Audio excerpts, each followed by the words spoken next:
Hi, I'm Doug Smith again. For this week's edition of Portsmouth This Week, I'm going to take you out to the Founders Brook Park, our newly signed park that you can find very easily off Boyd's Lane. And we're going to show you the interesting ceremony and memorial that we had on the 20th of July in the afternoon. And some of the people that spoke at this really neat event. VIP guest here today is John Klimm, our Town Administrator. John, what do you think of this setup here? Well, it's absolutely great to be here and see so many folks come out. You know, it's surprising as a relative newcomer to the town how few people have a full understanding of the history. And this is such an important part of the history of Portsmouth. So it's nice to see such a great crowd, and I'm really looking forward to some of the speeches. Good. Yeah, this is where it all began. This is where the founders came. And then right after the founders came, I think Bob Hamilton came to Island Park. I think he was there. And he's been around for a few years. What do you think of this thing, Bob? You've been around Founders Brook for a long time. This has always been the hidden gem of Portsmouth. I mean, the town has maintained this property so well over the years, and so many people don't even know that it existed. And you know, just look around. I mean, and now with these stone benches and the sitting stones, I mean, it really has transformed itself into something really good for the town. Wonderful. Yeah, and I think too the fact that there's a nice sign out there, It's beautiful, so people can see it, and there are signs coming off the highway pointing to Founders Brook. I'm hoping everybody in Portsmouth will at least come down here at some point and take a look at it's such a peaceful their setting. park. It's a beautiful place just to come down and sit down for half an hour, and just Absolutely. It's a wonderful Just place. enjoy nature. Absolutely. Much credit to the town's Public Works Department. Absolutely. They're the guys I mentioned earlier that moved all these stones. Dave They Pugh did, and they did a great job. They really did. The whole department. Okay, thank you guys.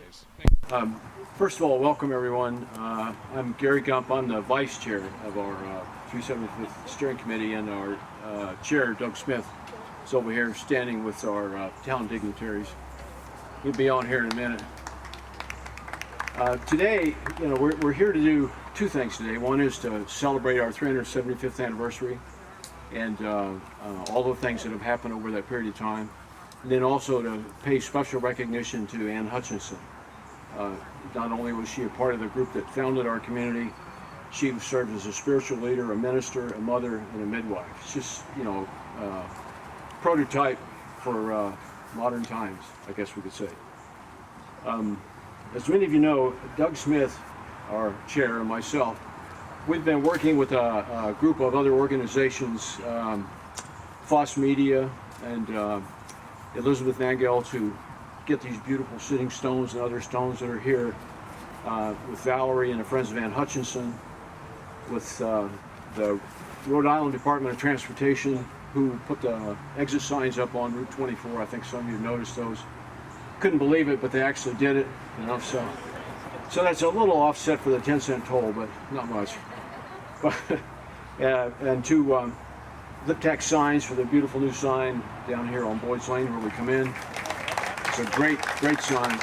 And then particularly to the kind of the unsung heroes, I don't see them here this afternoon, but our Town Public Works Department has just done a yeoman's job on everything. They've helped locate the stones, our parking lot.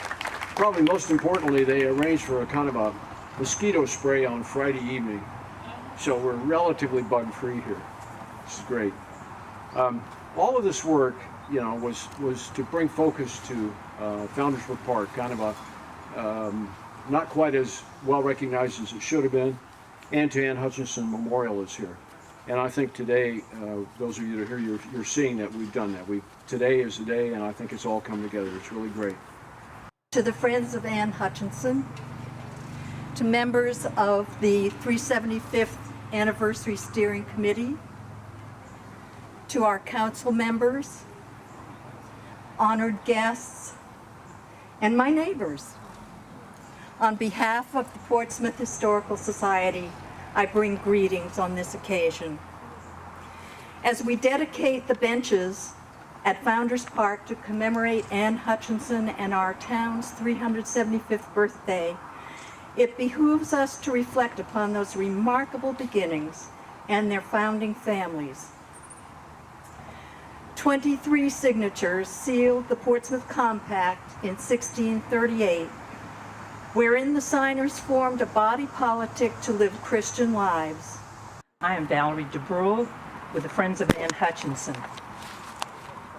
We began having a friends group in 1996 when we began to hear that from Portsmouth women, wasn't it a shame? Wasn't it a shame she did not have a memorial? Can everyone hear me? Fine? So this memorial in the corner, although it might look modest, every penny of it was gathered from people of Aquidneck Island, and they signed their name and donated a little money. No banks, no organizations really. So we had 400 plus names sign the scroll, and it was 14 feet long and beautifully written, and it's buried in the park. But I have a copy if anyone wants to see it. So every year we've gathered to try to talk about Hutchinson and her friend Mary Dyer, who's really been neglected. We hope Newport will talk about Mary Dyer, the Quaker martyr. We put, as far as I know, the only plaque on this island for Mary Dyer in our garden. We have met here every year about this time for her birthday, just to talk about women's history. We have gathered names of the women who came with most of the men who signed the compact, and we're still gathering other names. We'll welcome descendants to offer new names for that first period settlement. And our purpose is to encourage the study of women's history of the early settlement period. Well, the drums is background here, I think appropriately so. I'd like to introduce Valerie DeBrule, who is the driving force behind this ceremony here today. How do you think it went? I think it went well, don't you? I do, I agree. We had a good turnout. I was happy to see a lot of Portsmouth people. I hope people who had never been to this park were here and discovered it. I thought there was a lot of interest in the subject matter, too. I think there is, and I think your speakers they had set up for talking about Anne Hutchinson were absolutely great. And I think people need to, she deserves a really good, better look than we've given her. You know, she's a kind of an amazing woman and a real driving force behind the guys that actually set this place up. So thank you for doing this. Oh, thank you. We hope sometime there will be a trail. You know, she was only here, almost 9 years. We wouldn't have heard of her if we hadn't had these 9 years. Was she really here that long? I thought it was shorter than that, actually. It was a little like 8.5, almost 9. And she had the baby Suzanne in her arms on the Griffin ship. You know, she saw Boston and all its ugliness, I'm sure, in 1634. And then Suzanne, that was the one who died in New York. And but there is a trail. I've been to Alfred, England, and they recognize her there. And Really? Boston, yes, they do. And then there's Boston, of course. They got the statue. And then there's Portsmouth, Rhode Island. We're part of the trail to end in the Bronx. Well, I think the comments of I think it was your last speaker, the lady from Brown, about the attitude of Winthrop and those folks up in Boston. You know, it kind of almost reminds you today of sort of the Taliban or something, how they're so rigid in their religious beliefs. But here's a lady who truly tried to do it her way and found a lot of people that kind of believed in what she was saying and ended up coming down this way to do it. Yes, you know, they forget that she was charismatic and was able to bring followers with her. It couldn't have been easy to pick up and leave Boston. No. You know. I guess what impressed me most was after her trial, her second trial, which is when the guys came down and founded Portsmouth, she walked the 30 some odd miles from Boston to Providence with I don't know how many months pregnant, but quite a few months pregnant. It turns out it was an ectopic pregnancy, but it was still a pregnancy, and it just kind of an amazing lady. Yes, she was. We think she was. You know, her biology didn't limit her, did it? And that's why we like that part of her that gave service to women. And when we talked to the Historical Society in Alfred, we didn't get into politics. We got into the fact that she gave service to the women of Boston as a nurse, an herbalist, and a midwife. Absolutely. I think I think Reverend Nelson Cooper put it very elegantly about. I think so. I think so, because women died. Women died a lot in childbirth. I mean, they would have 12, 15 children and die. No wonder they were religious. That's right. They had so many children. Yes. Well, listen. Thank you so much for setting up this event, for running it, and for being the main driving force behind this. We appreciate this. I want to thank the 375th group. They've just been absolutely wonderful. Well, we've been riding on your coattails and just helping you out a little bit. That's all. Well, and everybody has look what they did to the park. It is just wonderful. I've never seen everybody was so helpful with the public works. Yeah, public works guys are great. And the men out here that cleaned up were just fabulous. We hope this will generate a lot of interest in keeping this park nice. Okay. Thank you. Well, thank you very much. Thank you. It's a wonderful thing for me to be here to add my congratulations to all of you who have worked hard to bring this place of both beauty and acknowledgement to reality. And sitting just listening to a bit of the work that's been involved in that, it's obviously gone on for decades, centuries. To hear the names of the women who were here at the beginning read, to me, was a very moving piece of today's dedication, because it seems to me that that's often what we lose, are the names, the lives, the people. Okay, I'm here with Reverend Janet Cooper Nelson. Yes. May I call you Janet? Please. I feel kind of... Please. Okay, you sure that's okay? Yes, that's perfectly good. Okay.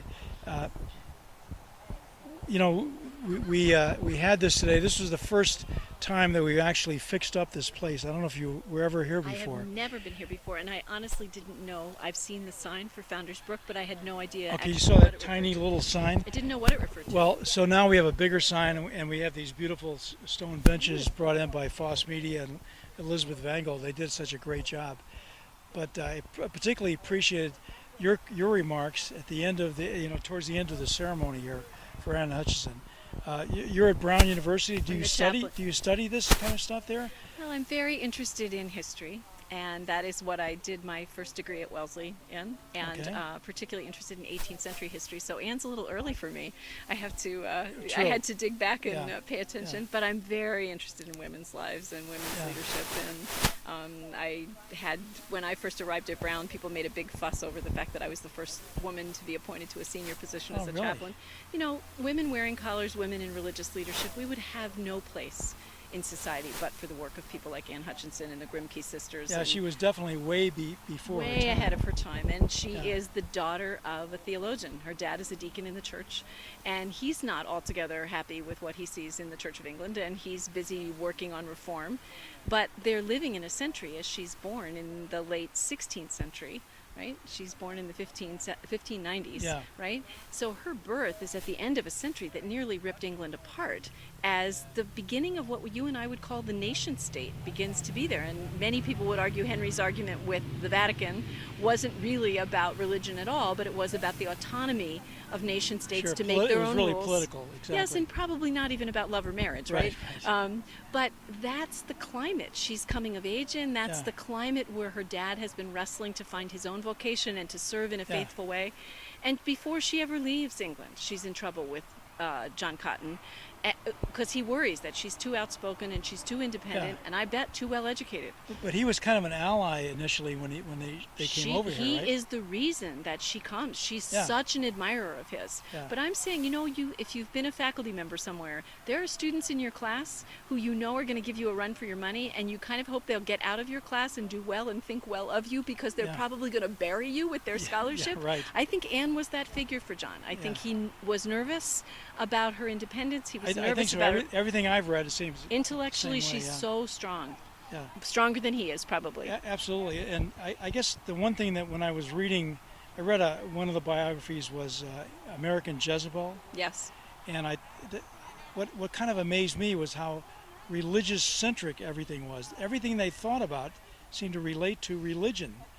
This is a very hard thing for modern people to understand. When I was giving an address at Harvard on the occasion of its 350th anniversary, it was a sermon, So I was in a religious setting. But I said in the opening remarks of the sermon, I said, you know, the one thing we cannot imagine, and the one thing they could not imagine, they couldn't imagine that there would be a time when God was not the topic. And we can't imagine a time when there was really only one topic, which was God, the topic, no matter where you began. I mean, to call someone a Jezebel, all right, is to name that person on the basis of a scriptural reference that even if you and I would know now that a Jezebel isn't something good, I defy you to go ask all those people over there, who's Jezebel and what did she do? Absolutely right, yeah. We're really not literate about these texts in the way that I would even take you to the letter in Newport from Moses Sessions to Washington, right? There are many things to say about that letter, but one of the things that sticks out to me is how literate both Washington and Sessions are in Scripture, and they get through the topics of the letter by shorthanding those things. That's right, and they know it because they know it. They just And Anne could do that too. Yeah. So when you read her creed, even though I would argue she's not creedal, she's referencing Scripture, she's referencing ideas, and it's a way for her to say to Mr. Winthrop, you may be the governor, but you and I know there's a bigger principle here. And she resorts to religion because then he can't hide in the weeds of being the governor. Yeah. Right? She's not an obstreperous citizen. They must talk about God. And that's where she is safest, is to say this is a theological wrestling. And of course that's where John has been her teacher. Yeah, I think it's a fascinating story that deserves a lot of new looks, I think, at what this lady really represented. I think for the American mind, if you can take out all the ways we reference law and statute, is that legal or is that not legal? Can you really do that? Can you put that sign up on your land? Are you allowed to build that? We use law roughly analogously to the way they saw religion. And you and I don't go ahead and just decide to renovate our house without getting a permit, right? Yeah, that's right. I don't think they went and got a permit. But if it burnt down, they wondered if God was smiling on them. Yeah. You know, if it burnt down because the electrician wasn't any good, you know, the town inspector's going to be by to say, hey, you didn't really think about that right, Doug. You should have gotten a proper technical person. So I think the standard for the American mind of law and covenant and statute is roughly equivalent to the way the colonial mind saw God. And religion. But we are getting to a time right now when you listen to people with everything from, and I said it in the speech, a stand your ground law, all right? Thank God we don't have one of those, but I think at the point that you're saying I am authorized, armed or not, to defend myself, I'm really saying that I don't have to wait for the authorities to come and take care of me. I should go ahead and do that on my own. That's exactly what worried Winthrop. He didn't think people should do theology on their own. He thought that they should go get inside their congregation and do as the pastor told them, because that would be orderly and society would be safer that way. And that he had the right way to do it, and that was the only way. And that everybody had agreed to it. Yeah. And Anne is really saying, we can't agree with things that are not of God. Yeah. I think I hear modern people going, I can't agree to let the authorities take care of me if I don't think they will. Yeah. I might need a gun. And I thought in reading back, she was very respectful when she dealt with them. Very respectful. You know, and it was amazing how after she finally moved away and was banished, came down here, all the negative stuff that came out of Winthrop. I mean, you'd think the guy would have just let it go, but he didn't. Well, and I think another really interesting thing for local people to think about is that Roger Williams, also beloved by us for religious liberty, Roger and Anne did not agree. They had a concept in mind, but Anne would have been happy for the state to impose the religion that she thought was the right one. Yeah. Roger thought religion and the state could never be in the same sentence, right? They fundamentally stand in different places, and all of that's in Rhode Island at the same time. Exactly. You know, I mean, it's a fascinating thing to think what container can hold all these different views, and at what point do we say, that's too much? I'm here with Elizabeth Vangel, Foss Media. She's the driving force behind this beautiful things that they've delivered up here to our Founders Brook Park. And I can't tell you how happy we are that you guys selected Portsmouth to do all this with. Oh, and we're equally delighted to be working with Portsmouth. It's beautiful. I think it's very fortuitous. It's the 375th anniversary in Portsmouth. And the steering committee, to work with a group of people who are so highly interested and motivated in the history of their community and town, and such a fabulous history. It's our pleasure to be doing anything with you. Yeah, but I think people should know that you know, you've been down here like I don't know how many days. You were down here at 10:30 this morning. you're the one that did a lot of Well, the only reason heavy lifting stuff the only reason you know that I was here at 10:30 in the morning was because because we were here. So I think it's a beautiful collaboration, and I think the whole idea is basically it's not just a local story, it's a national story, and that it's site specific. We love to find places of America or stories about America that otherwise might get lost or have been buried for a while. And obviously this is one of the most significant sites in Rhode Island. This is where it all began. This is where the colony of Rhode Island started. And also that you have this naturescape and that you have this venue that people can come and actually inhabit the history. Yeah, and I hope it becomes a destination stop in Well, Portsmouth. I hope so too, and I think the fact that we now have a sign, we now have a parking space, a parking lot. Oh, I think if nothing else, the fact that finally Portsmouth put this place on the map. Yeah. And that you guys were able to get the signs. I think it will serve you well in the longevity of places to come to in Portsmouth. Whether you know the history, whether you're into the history, just coming here as a naturescape is worth coming to. Yeah, I think so. I hope you'll join us at some of our other 375 events, particularly I towards think Labor we Day in America weekend. can't wait to come and see you greet the Lord Mayor of Portsmouth, UK. Absolutely. I'd love to introduce you to her. It'll be In our fact, that pleasure. might be another project for you because she's got a lot of great stuff going on. Yeah, in the meantime, let's enjoy the water splashes in the farmlands of Portsmouth. Thank you. There you go. Thank you. Okay, I'm here with amazing Michelle. That's I don't know what your last name is, but I don't A. know. Michelle, drum singer A. Michelle is, Drum singer A. Michelle. is the persona I Okay. embodied today. Well, you were absolutely dynamite on the drums, Thank you. and also your singing voice is also great. Thank you. So thank you very much for being here. What do you think of the crowd today? Oh, I think this event was wonderful. Wasn't it cool? It was really, really, really a good event. Yeah. Valerie and Elizabeth, great team, really good. Valerie is, with her heart and her dedication for this Yeah. project. Yeah. Elizabeth came in with the, Artistic know-how and everything else. well, she said, no problem, we'll do this. Yeah, we'll yeah, do this. yeah. We'll do this. Well, And this I is- said, I do promotions. Can I help with some stuff? And I did the website and Oh, you did the website? Yeah, and then I slid in with the entertainment. Okay, well that's You great. like that? Absolutely. In Just working fact, it. I think your entertainment was the heart and soul of getting through this whole program. You were Oh yeah, I right looked there. at the list of people and I said, that's a lot of talking. Too much People are going talking. to be sitting in a very hot place Yeah. and they're going to need some entertainment. Well, we needed some more drumming. Well, yes, it does. I did a tour of England one time, and one of the women on the tour had very bad arthritis.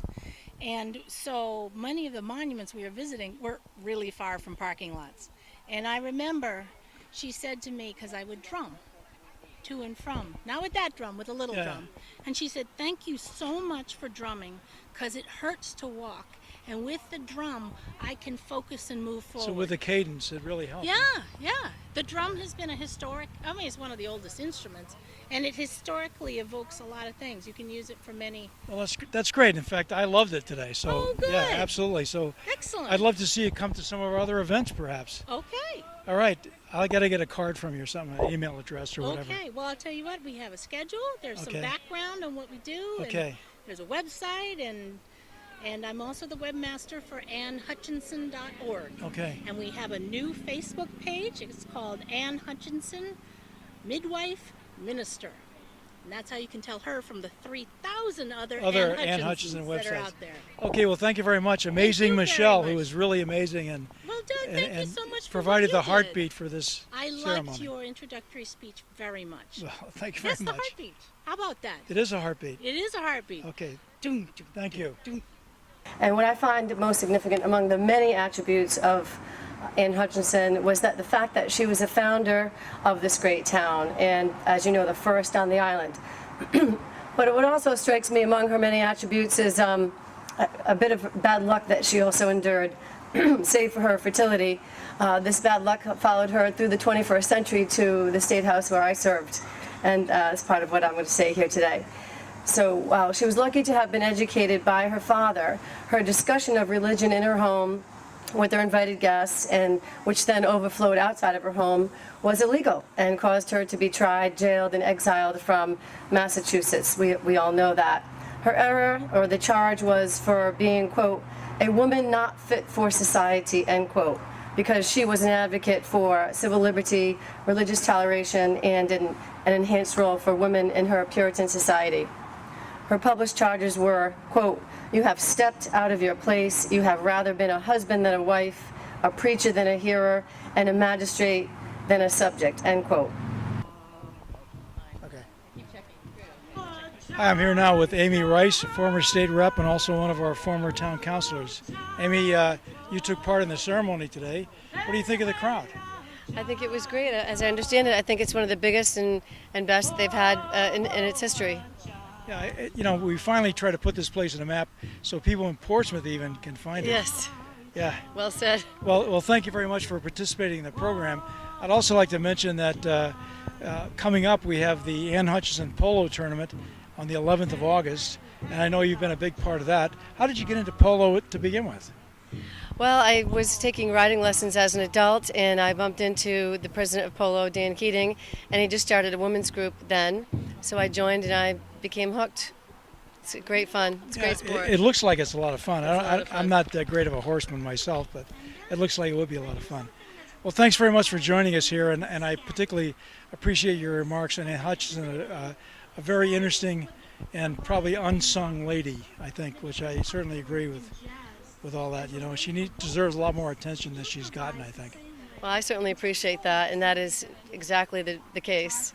But luckily, there are folks like yourself and these folks here who are getting her word out. She has a website now. They're great books, and hopefully more and more people will learn about her and educate others on it. Yeah, we have such an interesting history here in Portsmouth, and it's kind of unfortunate that a lot of people don't know right here in their own neighborhood how much history there is. I agree. Absolutely. So that's kind of what we're trying to do in this 375th. And again, I appreciate you for supporting us and trying to get us moving here and get folks out to do things. I appreciate it too, and happy birthday, Portsmouth. Thank you very much. Okay, we're back now, and I'd like to just conclude that I hope everybody in Portsmouth gets a chance to go up and actually see Founders Brook Park. Those visual displays that you saw in some of the video are still up there, and they're really worth looking at. And we think it's important that everybody in Portsmouth know where our town began, and that's Founders Brook Park. So go up there and take a look. I also wanted to make people aware of some of the other events that are coming up in the next week or so. On August 8th at 6:45 p.m. At the Newport International Polo Grounds, which of course is in Portsmouth, they're having a outdoor screening of a movie, Running Wild. It's free. On the 10th of August at 2 p.m., the Portsmouth Garden Club is dedicating their Blue Star Memorial to our veterans at Portsmouth Library, and that should be a really nice event as well. On August 11th, we've got several things going on. From noon to 3, Anne Hood will be signing one of her books at Green Animals on the front porch. From 9 a.m. to 5 p.m., Portsmouth residents get a tour of Green Animals free. And also in the afternoon, the 375th Express Ice Cream Social Train Ride will take place. It'll depart Green Animals at 1:30 and 3 p.m., and tickets are required for that event. And then also on August 11th, again, a very busy day, weekend, Anne Hutchinson's women's polo tournament will begin at the Newport International Polo Grounds, again, in Portsmouth. So there's plenty of stuff to see, plenty of stuff to do. Check our website at Portsmouth, www.portsmouthri375.com for details and updates. Thank you very much, and we'll see you next time.